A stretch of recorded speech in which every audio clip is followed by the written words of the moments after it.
Hi, I'm Patrick. I'm the head coach at BJJ Lab and I run the competition training here.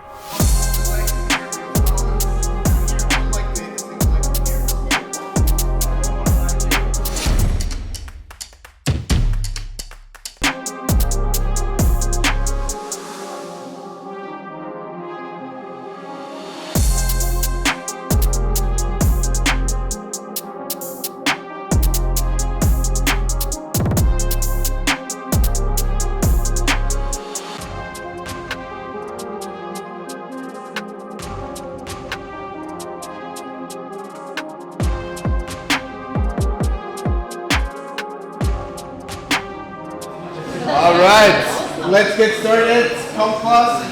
Not that many people today, a few people are competing in Milan. Today we're gonna focus on wrestling up. So for the first part I want you to focus on, again we're gonna start from double sleeve like we did earlier a few weeks ago.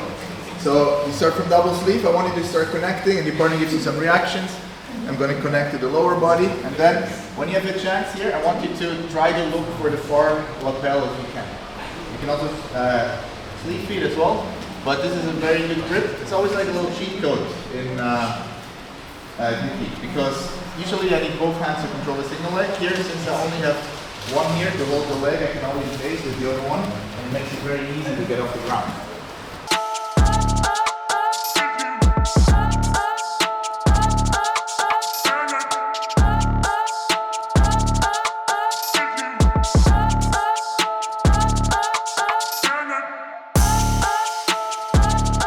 I never really wanted to be a coach. I think it started already at Blue Belt when our coach back then, JB, didn't always have time to coach, and since I've been training for a while I was asked to jump in for some classes, and then it kind of went from there. Back then we didn't have a curriculum, so we had to prepare classes, so I started preparing them. Then I started to make a curriculum slowly, and that's how it progressed to now where everything is standardized with a great curriculum, and now, with JB being retired, I ended up as the new head coach.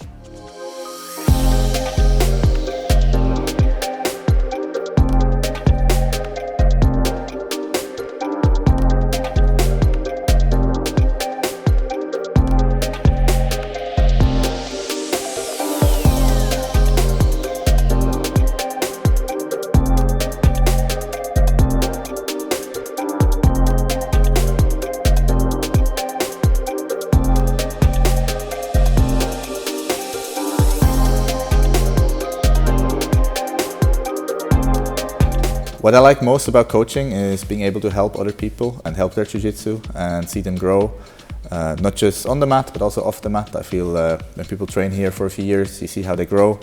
They get a lot better, of course, in training, but I also feel they always grow as a person as well, especially if they compete. You have to challenge yourself, overcome your personal obstacles, and it's always amazing to see how people develop.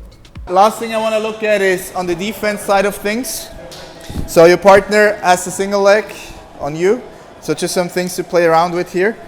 Whenever you can, get a gi grip here around the knee. This is always very good. So if nothing else is working and I can get basically my head under in this, very often you can start either the release or the fall as well.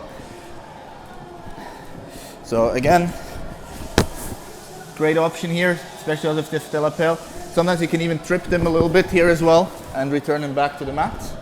Then the main thing is, of course, always pushing the head down. So whenever she's here, especially with the lapel, I'm always trying to bury the head under me here, sprawl my leg back. That's the best option. And then if she has very good posture here, I can try to get the head to the outside as well. Since we're in the gi, you can make a cross collar grip here, push the head, and then you can hit a collar drag off this. So you're gonna jump, drag, force the post, and then you're back on a single on your partner, and then you can drill this with your partner a few times as well. So if you come up, I'm here, I have very good posture, so she gets a cross grip, pushes my head, hits the collar drag, and then she's on a single on me as well. All right, let's give it a try.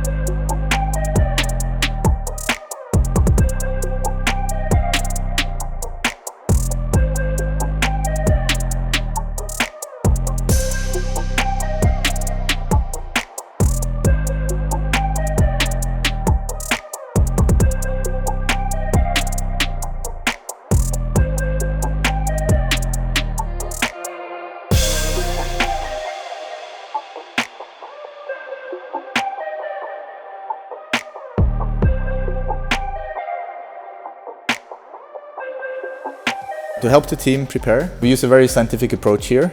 We use a block system. So, for example, for Europeans now, we had 4 weeks of off-season where it was low volume, low intensity, a focus on pins and submissions. Then we had a 4-week block that was high volume but low intensity to build up work capacity. In here, we work a lot on sweeping and passing, which is the main battle in Jiu-Jitsu. And then for the last 4 weeks now that are coming up, we're going to focus a lot on the initial grip fight, and we're going to lower the volume now and increase intensity. We don't want to go high volume, high intensity because that's a good way to get hurt, but now we get the competition intensity into training. We're going to do groups of 3, threshold training for 45 minutes. So it's going to be a lot of cardio, pace yourself. So let's try to make groups. Try to be roughly your weight, and you want to have challenging rounds if possible. So start making groups, I'll start fixing them, and then we go from there.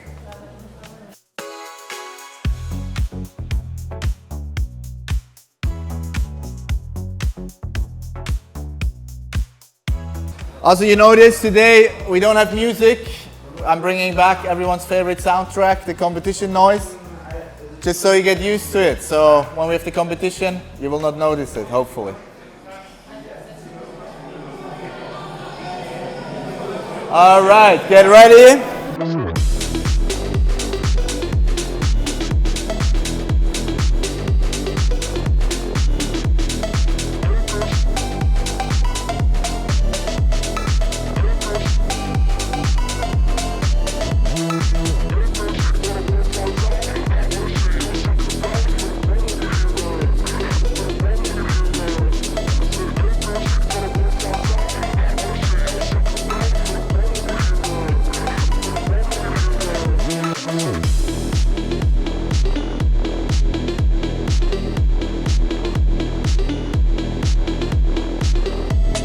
Hopefully Euros will be a lot easier than that. That's what I'm counting on.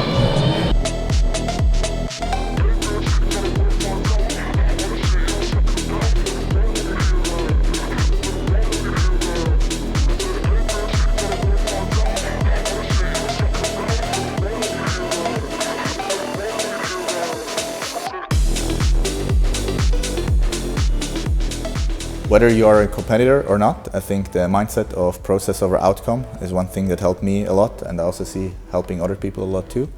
So you always want to focus on what you can control and not on the things you can't control. One example is winning medals. You cannot really control it. What you can control is how you train, your pre-comp routine, and everything that goes into that. But at the end of the day, you don't know who you're going to fighting against, you don't know how well you're going to do that day.